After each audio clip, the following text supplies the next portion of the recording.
Jenny, and good afternoon, everyone, and welcome. It's fantastic to see so many of you who have already logged on joining us today for what promises to be an insightful and engaging session. Whether you're joining us from the office or your kitchen table or squeezing us in between calls, we really appreciate that you made the time today. I know that as in-house lawyers, you're all used to juggling a lot. And so today we're here to help make one area of that workload hopefully just a little bit easier by helping you navigate the cross-cultural challenges that come with expanding into new markets. So following the success from our earlier webinar on what data can teach us about building and managing cross-cultural relationships, we're excited to continue the conversation today with a deeper dive into the Philippines, India, Malaysia, Thailand, and Vietnam. These countries were chosen based on feedback from general counsels over the past year, where they highlighted the challenges that they've faced navigating cultural expectations and leadership styles. In this session, we aim to give you hopefully the tools to better understand and manage those differences with confidence.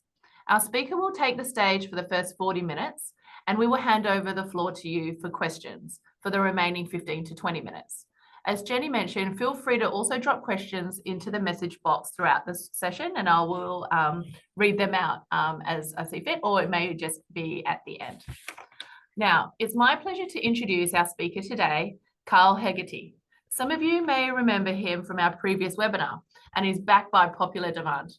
Kyle has over 2 decades of experience in global business strategy and cross-cultural leadership, especially in Southeast Asia.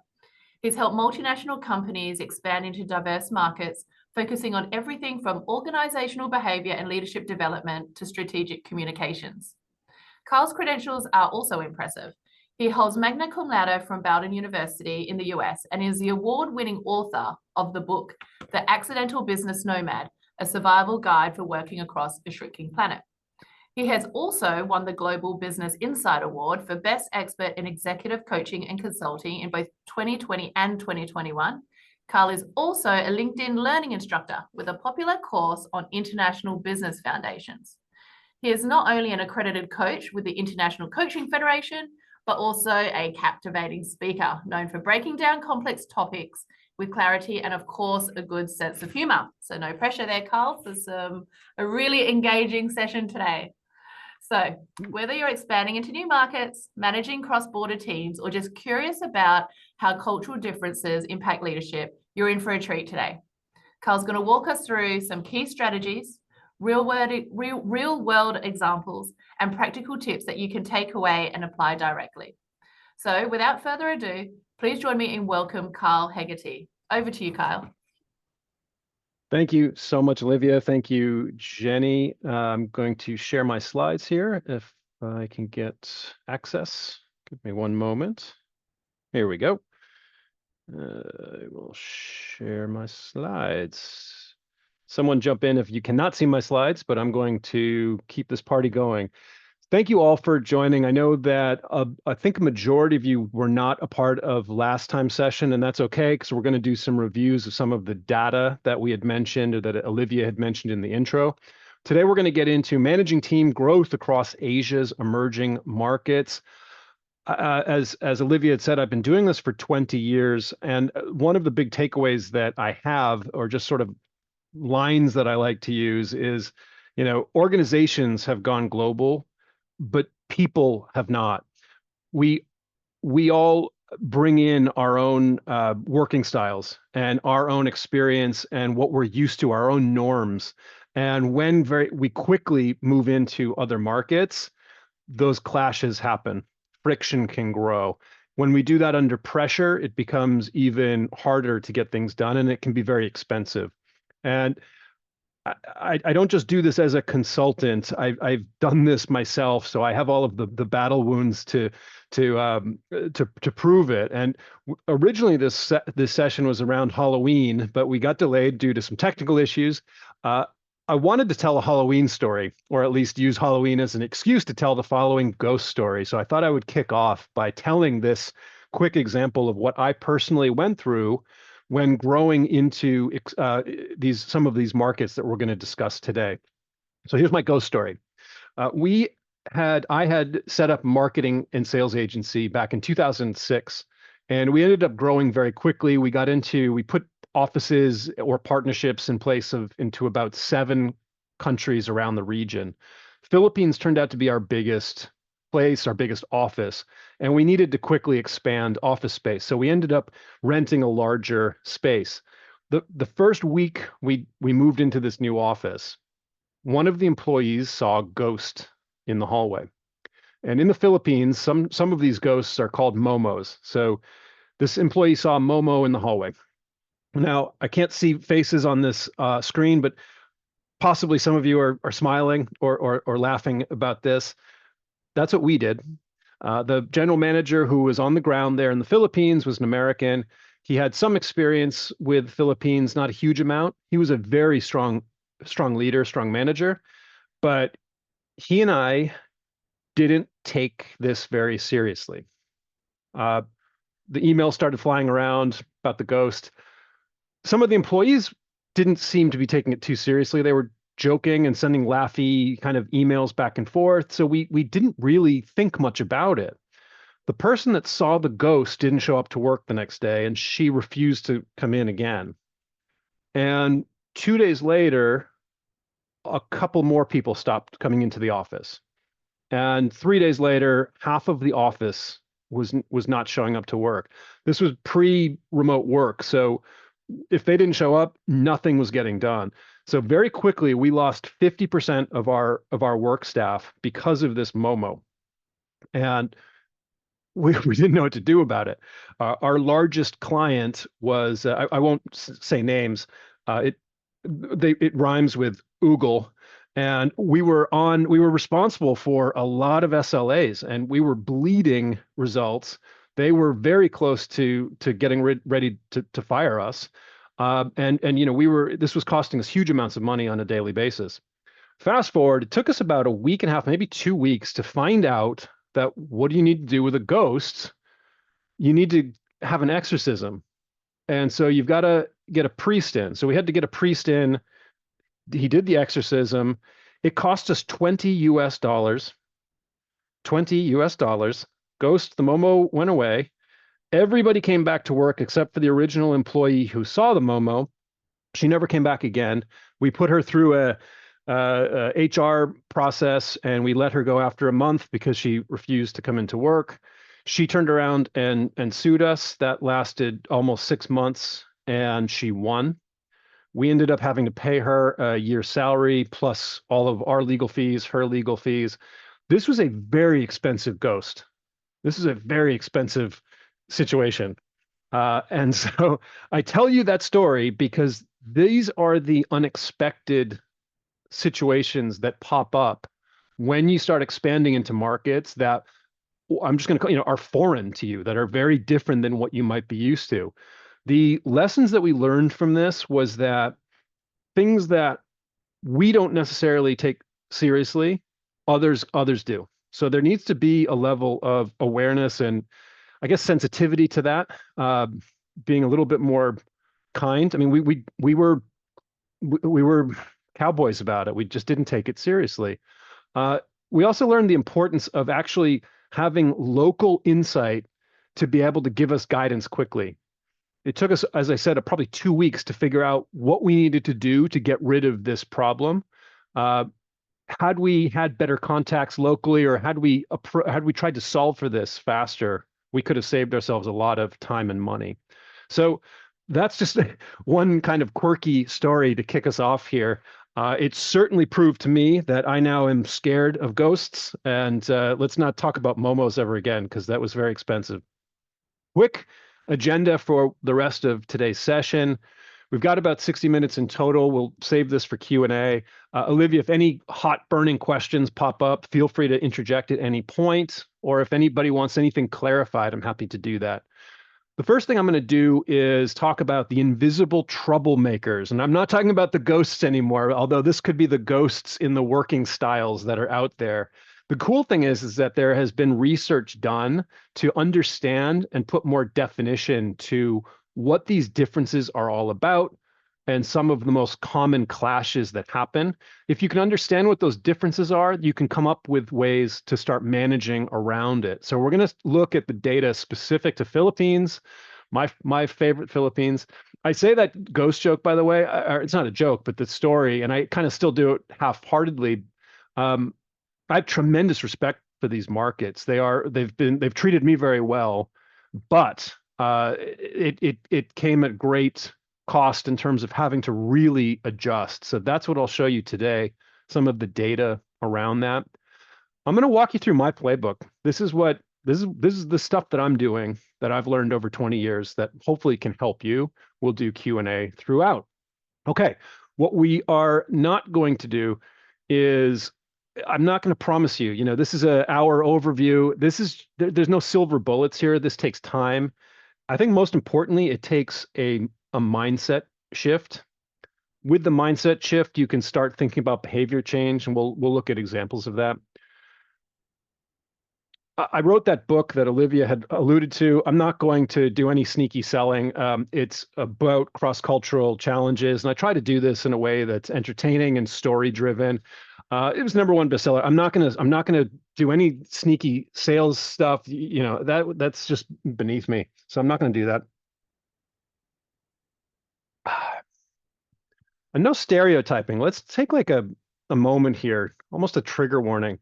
This is a tricky topic. This is a very tricky topic, to be sure.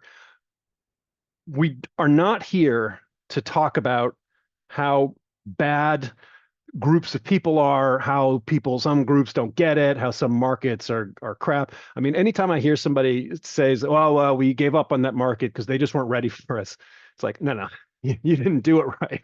Like, we always have to put this mirror to ourselves, but let's be very careful with how we're approaching this. I'm not here to stereotype, but we do use data-driven generalizations to try to better understand working styles in different parts of the world. That's me very carefully trying to talk myself around the fact that we're going to try and avoid stereotypes. As I've said multiple times in the past, my version of crossing the line is different than everybody else's. So I will try to do my best here, but it is a tricky topic, and I think it's worth digging into rather than avoiding, because we are all here with positive intent to try and make this stuff work. You'll see a couple seagulls floating around on some of my slides from time to time. There's an expression that I was told years ago about seagull managers. And seagulls are those giant goofy birds that fly in from out of nowhere. They land, they make a giant mess, they crap all over the place, they squawk a lot, and then they fly away. That's often what managers are like if you're trying to manage teams in different markets, especially if you're doing it remotely. Maybe you fly in once a quarter, once a year to see what's going on. You cause a mess, you disrupt everything, and then you fly home. Really, I work with companies to try to avoid seagull manager problems. And so this content that we're going to look at today will hopefully give you some starting point insights around that. So that's what our little goofy seagull imagery is all about. Let me start off by talking about this idea of price versus cost. Price is some of the reason why I and other companies go into these markets is because you can get great talent for a lower price, right? I get calls still from Western companies saying, "Hey, if you can build me a team in this market and you can save me 50% of the price, then I'll do it." Well, yeah, I can. And companies can do this, and that's what they are doing. And that trend, by the way, is increasing right now. I'm seeing that happening a lot in the legal industry and tech industry. They are hiring again, but they are often hiring in emerging markets because of a lower price. Let's be honest. That's why they're doing this. But there is a difference between price and cost. I have 20 years of stories about this, but the cost of that lower price was significantly higher than another option. So when companies say, oh, I can hire somebody at 75% less than what I'm paying somebody here in Singapore or Sydney or London, yeah, you can, but are you calculating all of the costs? And I won't dwell on that, but it's just an important concept to be considering and to think about. And really what we're trying to do here is how can we minimize those additional sneaky costs? I have this golden rule. It's not my gold. I didn't write it. I think it came from the Bible, maybe earlier than that. The golden rule is treat people the way you want to be treated. And in some management courses, that might be a starting pillar of how they do that. When it comes to managing teams in different parts of the world, especially emerging markets, my advice is to throw out the golden rule. In fact, what you want to do is treat people the way they want to be treated. And if I could go back in time and grab myself as I checked into Singapore 20 years ago or so, I would shake myself, my 20-year-old younger self with less gray hair, and say, treat people the way they want to be treated, because the way I want to be treated, it turns out, is very different than a majority of the people on the planet. So our job is to figure out what does that even mean and how do we do it?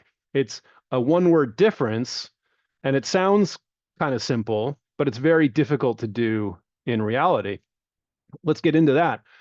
I'm talking about working styles. This is the invisible stuff that I had mentioned earlier. Working styles can include things like how we communicate, how teams get led, how we incentivize individuals, how we incentivize groups, how we build relationships with our partners, with our customers, internally, etc., how people are managed, how we manage our clients. And this stuff varies considerably at the individual level, but also at the cultural level as well. If you can start measuring these things, then you can begin to manage it. And thankfully, there's been research that's been going on, at least in modern times, since the 1970s. There's been research going on with this for thousands of years, but I'm going to focus on the last 40 years. So cross-cultural research is looking at trying to put more definition to these working style variations. We're not here to dwell on the differences, but we're here to understand them so we can come up with ways to bridge them. For example, communication. Most of you on this call have probably seen similar things like this or phrasings, so I'll be brief, but some parts of the world are direct communicators. I'm from the United States, and by the way, you're all, congratulations to you. You get to be lectured by an American about cross-cultural awareness. So good job. Thanks for joining. Americans are very direct, it turns out. It won't surprise you. Other parts of the world are direct as well. It just means that we hopefully generally mean what we say. You don't have to read between the lines. So you get countries as well as Australia, Germany falls into this, the Netherlands certainly falls into this, Denmark scores highly on that. But what you're going to see is that as we move down this spectrum, we're now moving towards more what's called indirect communication. The behavioral psychologists like to put on more complicated phrasing. They call it high context communicators, which is much more nuanced. Tone becomes important. Body language becomes more important. UK, Brazil, I believe Jenny here is in the UK right now. I have a lot of relatives from the UK, so I like to use the Brits as an example. Here, what we're looking at would be how the Brits say no. Now, they're not going to say no because they like to have a little bit of indirect communication. So, is this would you like to do this trip? Well, we'll have to see. And if you spend time in the UK, you'll know that if somebody says, well, we'll have to see, that's their way of saying no. As I was, my wife is British, so as I was writing the book, she would read the first draft and she would say, that's interesting. And that's British for that sucks, get, start over again. But you've got to learn how to understand and read that. Now, I pick on the Brits, hopefully in goodwill and good jest, because statistically, they are direct communicators compared to most of the people on this planet. Because as you start moving down further into the indirect communication sphere, France, Singapore, Saudi, the big ones, India, China, you keep going all the way to Indonesia, Thailand is there. Japan is the ultimate indirect communicating culture. They even have a phrase it basically translates as something like, you have to listen to the wind, or you have to listen to the silence, because you have to find out what's not being said to understand the intent of the statement. That would be the extreme version of indirect communication. And each of these places have their own unique ways of communicating. Two Japanese communicators have very little problem understanding those subtle nuances, that high context style. But when you throw the world onto a Zoom call, all hell can break loose, because these are the differences, these are the different styles that we bring in to an international working environment. So that's one way to think about like one of these invisible working styles.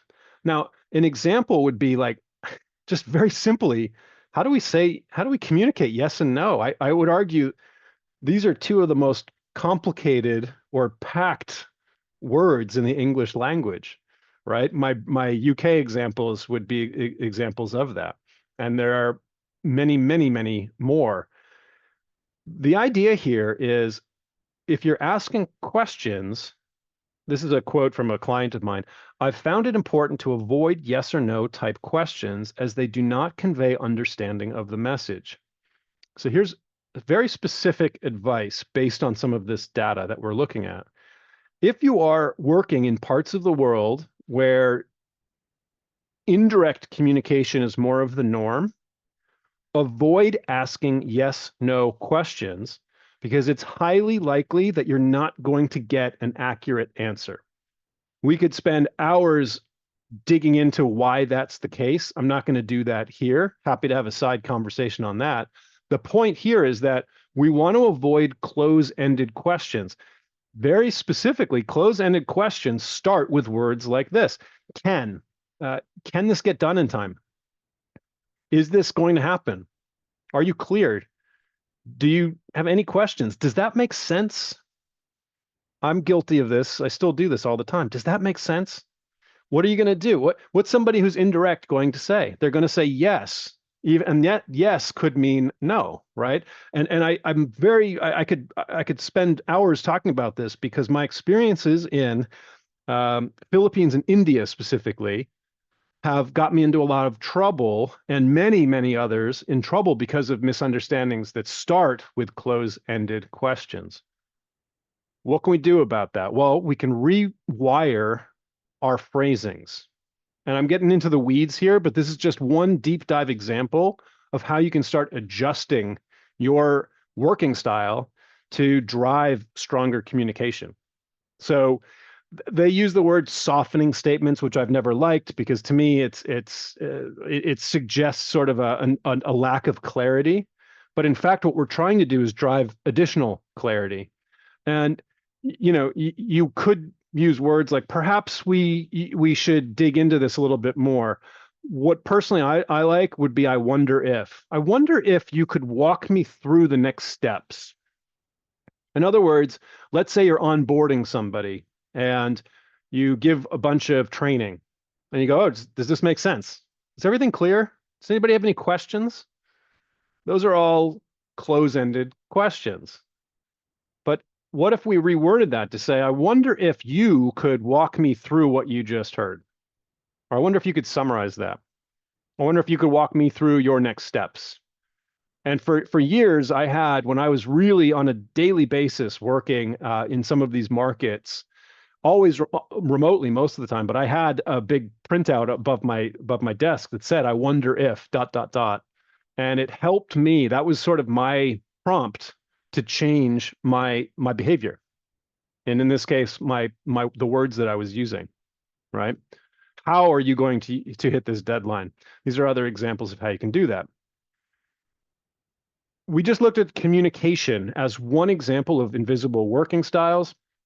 There's a bunch of others. I'm going to speed up a little bit here, but what some researchers have done, this is a professor out of INSEAD, Erin Meyer. She's taken a number of research data sets and broken some of this apart.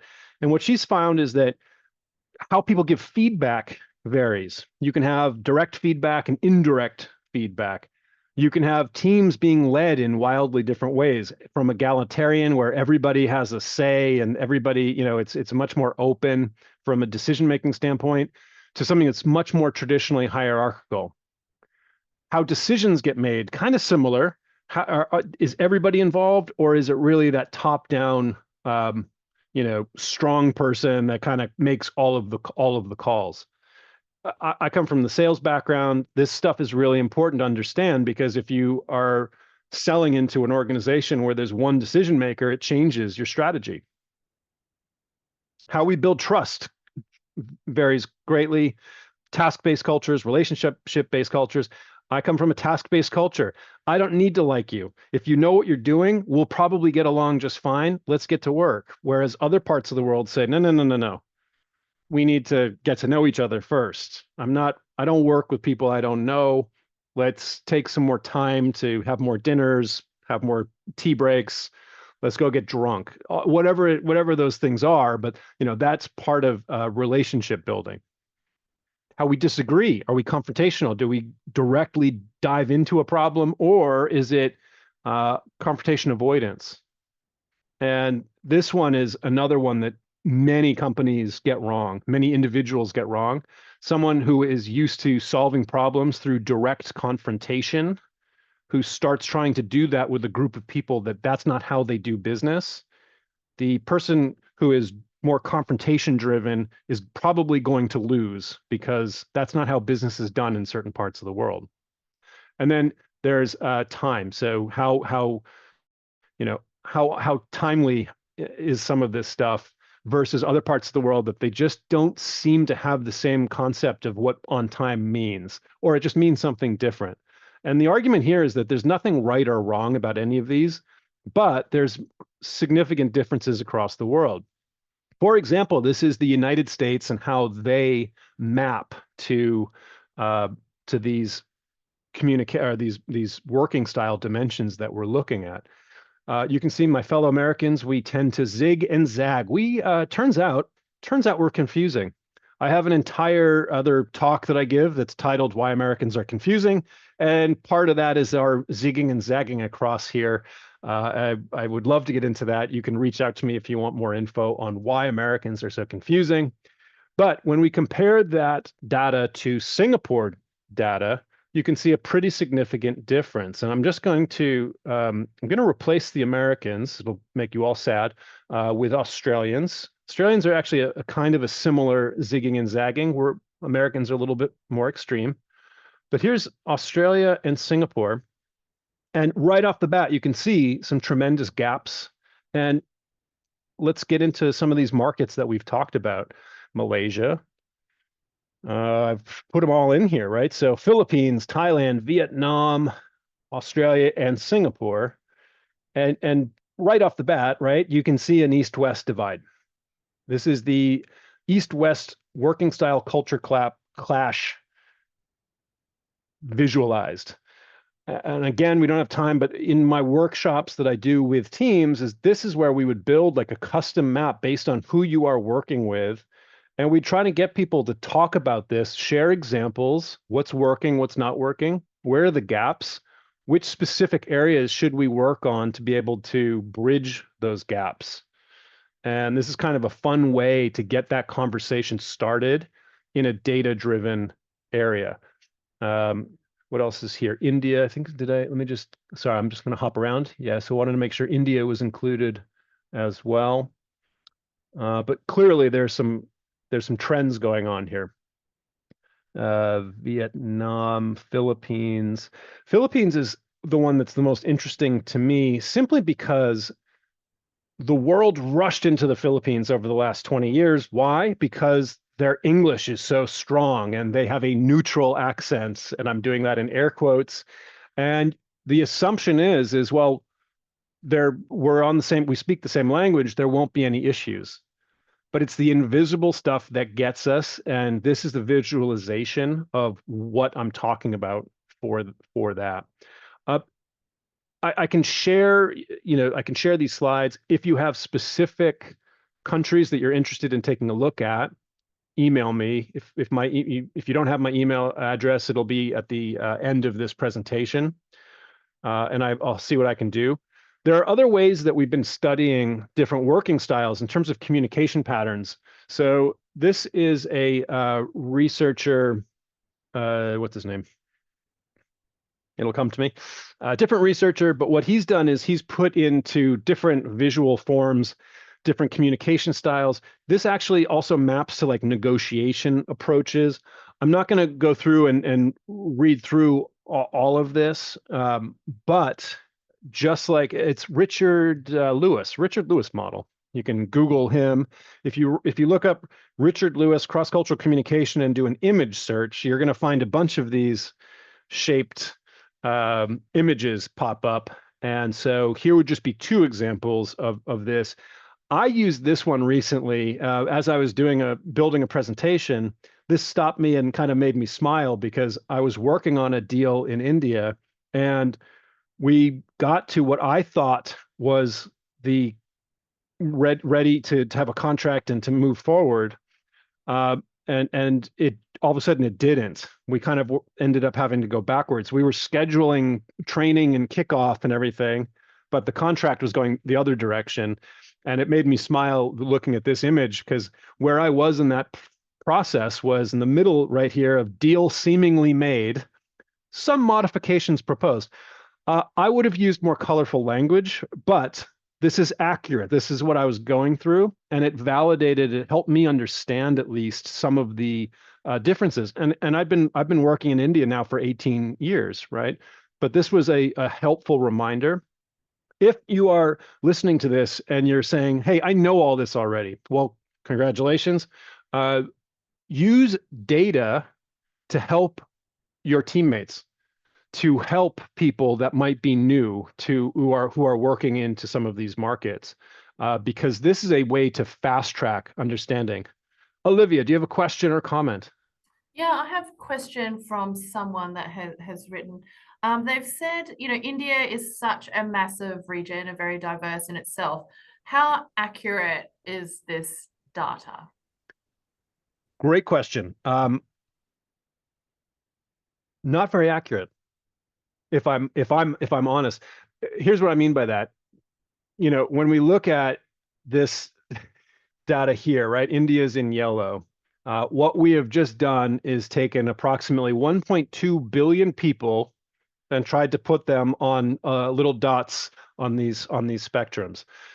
You can do that exercise with, I don't know how many are in the Vietnam population these days, 300 million, whatever. No, less than that. So you have to take all of this data with a big grain of salt, meaning this is macro data trying to look at summary concepts. And there will be millions of exceptions to this. The Japanese data, which isn't here, but you could probably imagine where some of the data points would fall for that. But I know people in Japan who behave in very different ways from that. And so what's really important is to look at both individual behavior styles as well as the country styles that we're looking at here. I like to think of this stuff as best first guess to get a starting point understanding of what you might be up against. But do not use this, in my opinion, do not use this as hard and fast facts that are immutable, right? I once showed up to my own session. I was doing a training program in India many years ago. They said that the thing was starting at 8 in the morning. And in the back of my head, this is a stereotype. I was like, yeah, right. Nothing starts at 8 in the morning in Bangalore. I showed up casually at 8:20, where I found a room of 30 people patiently sitting there for the last 20 minutes waiting for me to show up. So you have to be very careful with some of this information. But as I said, as a best starting point, I think this is a really good way to get started. Yeah, but it's an important question. It's an important point. Thanks. Okay, the final piece of this before we go into Q&A is part of this kind of playbook that I had mentioned. Definitely Jack Daniels can help. Here's a couple of concepts that I use. I actually have a new program starting in the Philippines. It'll start in January, and I need to go through this myself, which is to like, okay, I have to check myself and make sure I'm doing all of this stuff. So a couple of concepts here that I would like to give you. The first one is, let me just, okay. The first one is consider price versus cost when making these strategic decisions. Don't fall in love with the spreadsheet that tells you that hiring somebody in some of these markets is going to immediately save you 60%. Yeah, the price is going to be lower. Question is, what's the cost going to be?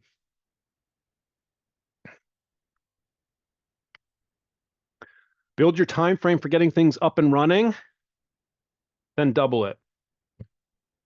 Hate to be the bearer of bad news, but oftentimes if you are building teams in these new markets, plan for gaps, issues to pop up, unexpected ghost surprises. This is my advice across the board. Figure out your time frame and double it if you want to be kept sane. Oh, this is self-promoting. Invest in cross-cultural training and coaching. Sure, happy to talk more about that. But in all seriousness, what that could look like is finding your local mentor. Remember my example about my ghost? If we had somebody locally that we knew and trusted and had a good relationship with, that person could have potentially guided us much faster through that issue. And I think that would have been very helpful. In other cases, where you might even be managing people across multiple regions, you could do that in every different region, but certainly coaching has been known to help leaders be able to navigate through this faster and more effectively. Be prepared to get in a plane. Couldn't do that during COVID. This is now back on, but as you could see in some of the data sets earlier, these are relationship-based cultures, and that takes time. That takes face-to-face time. Be prepared to get on a plane and over-communicate. I'll give you examples of that, but avoid assumptions that, hey, I've explained this, we onboarded everybody, they're ready to go. That is one of the more common mistakes that gets made. API stands for assume positive intent, because I worked for a German company. They did this massive offshore project in India. It didn't work because, according to the German company, the team didn't know what they were doing, and they were lying, and they were doing all this stuff. I don't think that was the case when we started looking into it. It was much more misunderstandings and poor communication, poor management. Had they assumed positive intent, that might have been able to open the doors to better communication. But most of the time, people aren't out here just to screw each other over. The most companies I've had trouble with have been those silly Americans that I mentioned earlier. Okay, a couple of specifics as well. And this is something that I always remind myself at. You adapt interviewing styles. If you are interviewing people in these different markets, you want to change some of the questions that you ask. For example, tell me about your experience working with people from different parts of the world. If you are a Singapore company with kind of a Singapore working style and you are hiring a bunch of people in Vietnam, ask about, what has their experience been? Have you ever worked with a Singaporean company? Walk me through that. I would put 50% of an interview focused on that. That's more important than, hopefully the hard skills are there. What we're interested in are the soft skills, to be able to understand and navigate other working styles. What do you think are the differences and similarities between your culture and Singapore and Malaysia and you, whatever, insert whichever country that you want to talk about. But these, I don't know about you, but these are questions that you might not normally ask in a domestic interview style. Tell me about a time when there was a problem with a project and how you handled it. Pretty common, but still really important in these situations. I love this question. What's one thing you wish foreigners knew about doing business in your country? And what you're looking for is somebody who's really being able to think both internally and externally about how business is done in their local region. What you're looking for is that potential guide, right? That partner down the road who can basically take that step back and say, listen, I know this might sound weird, but the way things get done here, this is the best way forward for this reason. How do you communicate bad news? Give me an example. All of these are really good questions. So really, really important. Adapt your interviewing style. Time is different. It's been measured differently, but as I said earlier, plan for delays, have more patience, don't rush things, and try in your own way to dictate the speed without being too domineering.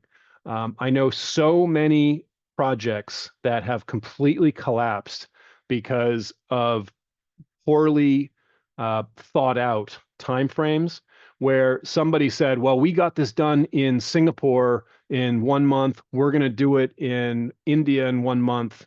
And because it's the same, they have the same, these outside incidents, these outside situations pop up. And if you try to put more pressure on this, oftentimes you have even the more opposite results. The managers I've seen that are the most successful are the ones that are more interestingly, they go with the flow more frequently.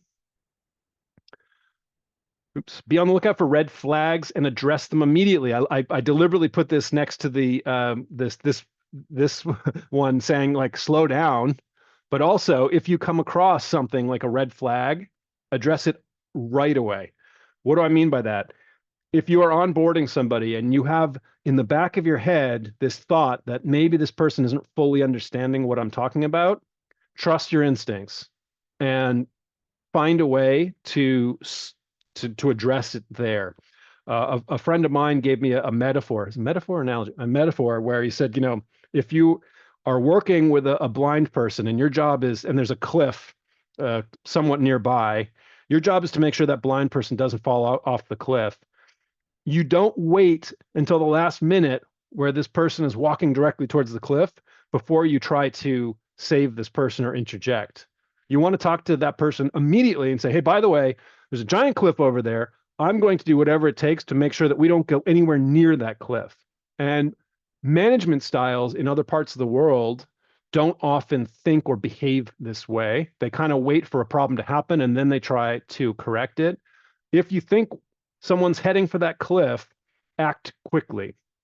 I have a lot of examples which are already causing me post-traumatic stress syndrome as I talk it through here. Calibrated storytelling. I've given some examples here, but oftentimes giving examples is a really powerful way to communicate lessons, to communicate training. It's also somewhat indirect, so it actually plays into some parts of the world. Research suggests that stories are really a global communication style. So I've got a business-focused story workshop, which helps people put some of these really important lessons about building their own company, about their company culture, about their working approach, their styles into the story form, because those stories stick. If you were paying attention, hopefully that ghost story will stick because it's pretty colorful story. A couple more and then we'll open it up to Q&A. Ultimate active listening is active listening, which is paraphrasing or rephrasing. But at the end of every call, every meeting, every training event, have that person that you are speaking to basically play back what was just communicated. Before we wrap up, I think it would be helpful if you could walk me through your next steps. Walk me through what you just heard. This will add a minute or two to a conversation, but it could save you millions of dollars down the road, because oftentimes what one person just heard is oftentimes very different than what you had heard or what you were trying to convey. So this is a way to save those misunderstandings from bubbling over and exploding into real problems. Build your own culture map. So you could use this framework to figure out, like, where are we? What does the data say? Where do we think we are? Where would we like to be? This is actually research from a Dutch researcher who looked at agile teams, and he found that this right here, what you're looking at, is where optimal agile teams sit in each of these working styles based on his research. I don't dwell on this hugely because when I looked into it, he had only looked at 30 teams, so the data set wasn't very large, but it's kind of an interesting starting point and food for thought. For example, the time. Look at where linear time is. Look at the communication style. As an American, I would have, of course, as an American, I would have thought that the communication would have been more direct, but it's really not. So this kind of, it's just interesting, and you could spend some time with this. As I said, I work with teams to be able to build their own. This can be a really active workshop or off-site, especially if you're going to Bali and you want to bring me there, or Phuket's nice as well. Bali's might be better. We can do that. Send me down. I'll be good. So that would be another idea. Finally, I have one other document I'm happy to share with you, but you'd have to email me and ask. It's called a communication contract. It is just a series of prompts to get teams to start thinking and discussing how can we avoid these problems before they turn into real issues. It's like 5 or 6 pages long. Basically, what we're trying to figure out is, how do you like to communicate and get that conversation going? Again, reach out to me. Happy to chat. Another document I can send to you, these are just prompts for good questions. So if you're on conference calls with people in different parts of the world, instead of the normal BS soft talk where we talk about traffic and weather and all the other stuff that we always talk about, can you ask smart questions that can actually get deeper into relationship building and understanding some of these markets? So again, you could reach out to me if you want that as well. In summary, adapt how you interview, find your local trusted advisor to learn more about the region or country, build timeframes for getting things up and running, but then double it. If you're concerned that a teammate doesn't fully understand something, trust your instincts and act right away. Use ultimate active listening, over communicate, avoid our yes, no, close-ended questions, culture maps, communication contracts, all of these fun things. Ask better questions. So that really is the content for today. Here is my email. If anybody wants to reach out to me, books on the topic. Culture map was really that data set that I was showing you earlier with the 8 dimensions. That's Aaron Meyer's work. Culture Code is more an ad company. Good book. Oh, that's a good one.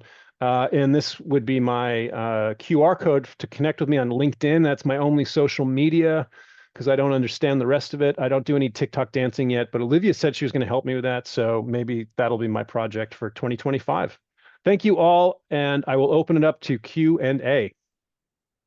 Thanks, Carl. Looking forward to our TikTok routine for next year. So I do have a couple of questions that have come through. Sure. One of them when you were talking about general trends. So the question was, as you mentioned, general trends exist, but people are or individual. What are some strategies to identify which end of the scale our team members, colleagues, or counterparts are on? There's two things you can do. Aaron Meyer has a website where that's where I get this data sets. You can pay to take a assessment test where it puts you into those categories. I don't usually recommend it because I don't think it's that thorough, and I'm not sure how accurate it is or helpful. Some people, if people like it, go for it, but that's one tool that that very directly connects, what we've talked about to individual styles. Mhm. I think the more effective way to do it, and the way I run most of my workshops, is to do behavioral testing as well, which like I'm a big fan of DISC or Insights. And Insights are exactly the same thing. DISC is just cheaper. But what that's looking at is what is that at the individual level? What are the behavior types that people tend to have as preferences? Because if you can start understanding those preferences of yourself, you can start thinking about what other preferences that are out there. And then it's the same concept, which is how do you adapt to those? I It's old school. DISC has been around since the test has been around since the 1940s, 1950s, but it has withstood the test of time because it is actually very helpful. It's a great team building activity. If you want info on it, I run those all the time, so I'm happy to do that. But I would look at individual behavioral tests because I think that's a really good way to get people understanding these different working styles much faster. Great. So another question, how would you handle conflicts caused by cultural differences, especially when these conflicts seem to come from different ways of communicating or making decisions? The second part of that question was, how can you do that effectively virtually? Yep. I know it's Hopefully probably a very the long answer, a long question, yeah, long yeah.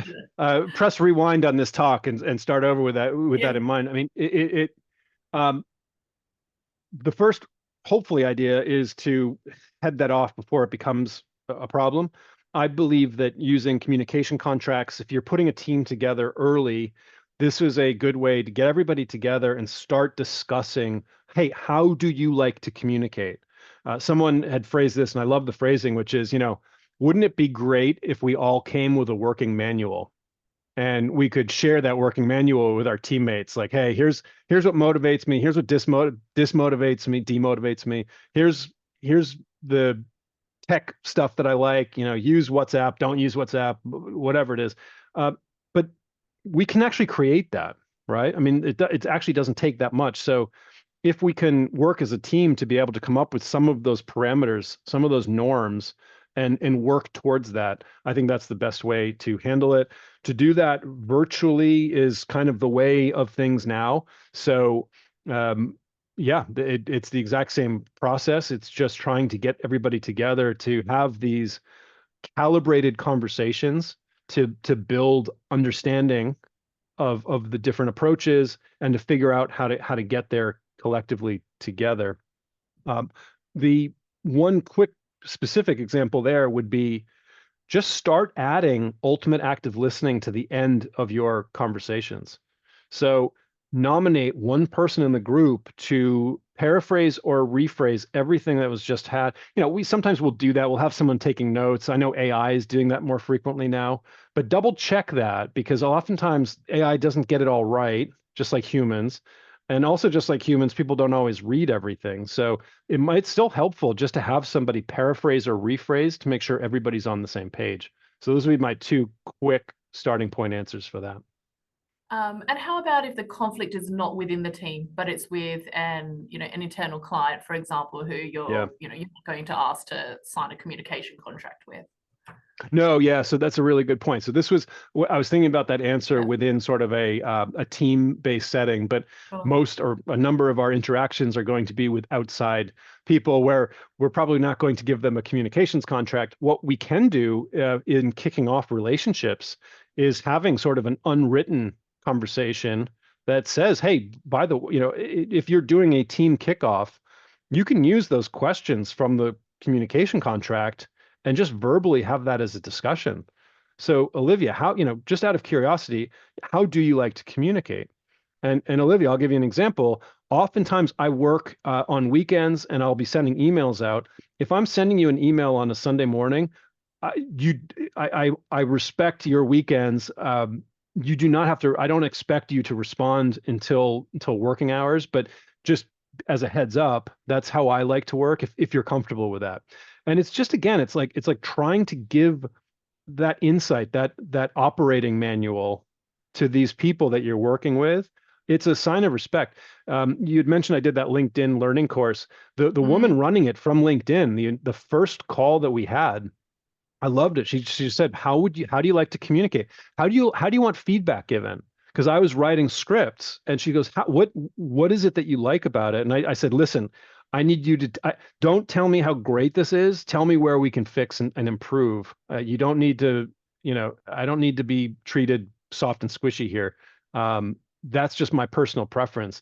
But she asked, and it was wonderful for that. Maybe that was a very American answer, very direct approach, but in that example, it worked really well. Okay. Coming up, we've got a couple of minutes left. I just had another question come in. It says, I understand that the hiring market in emerging countries is competitive and many employees are job hopping. Any tips to hire who can stay long? So their back performance is indicative of their future performance. If you get a resume and they've got 10 jobs in the last 3 years, guess what? That's not a positive trend. But oftentimes people I'll use Philippines again, just because that's where I have the most direct experience. Um, Oftentimes people will job hop because like they make $1 extra an hour across the street and they'll just go. And they don't have strong relationships with the manager or with the leaders.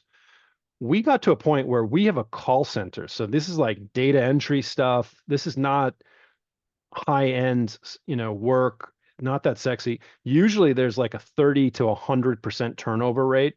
We've had years where we've been at zero, and we really spend time hiring carefully and building a community. Some companies in these markets do it very well. Others do not do it very well. It probably took me 10 to 12 years to figure that out. And it really came down to the on-site manager there, to the point where we have sometimes trouble moving people out if they're not performing. Sometimes maybe we need more ghosts to show up. But I think that in these markets, that type of slow relationship building really matters, more so than it might be in more of a task-based culture.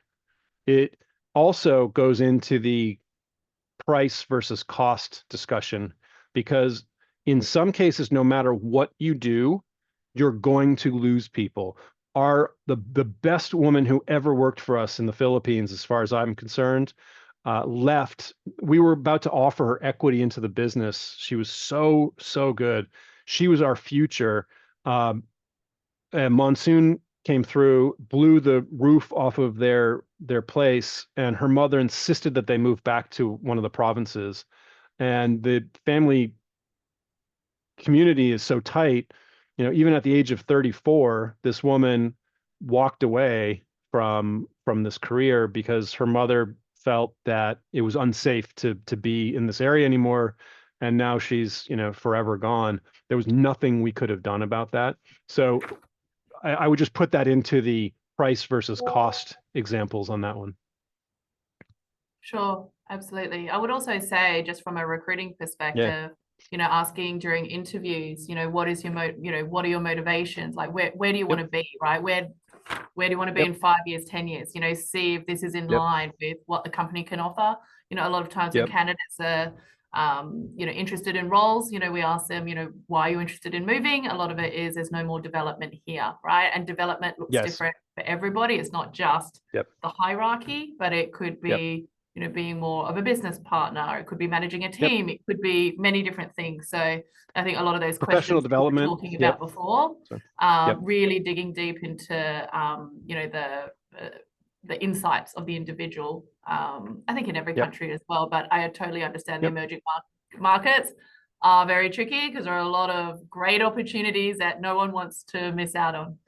So Yes. we're just over time. Thank you, Kyle. If anyone has any other questions, feel free to reach out to Kyle directly or reach out to myself or the person who sent you this invitation.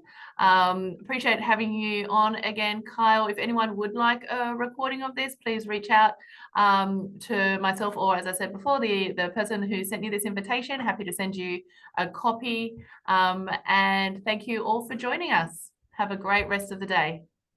Thank you so much.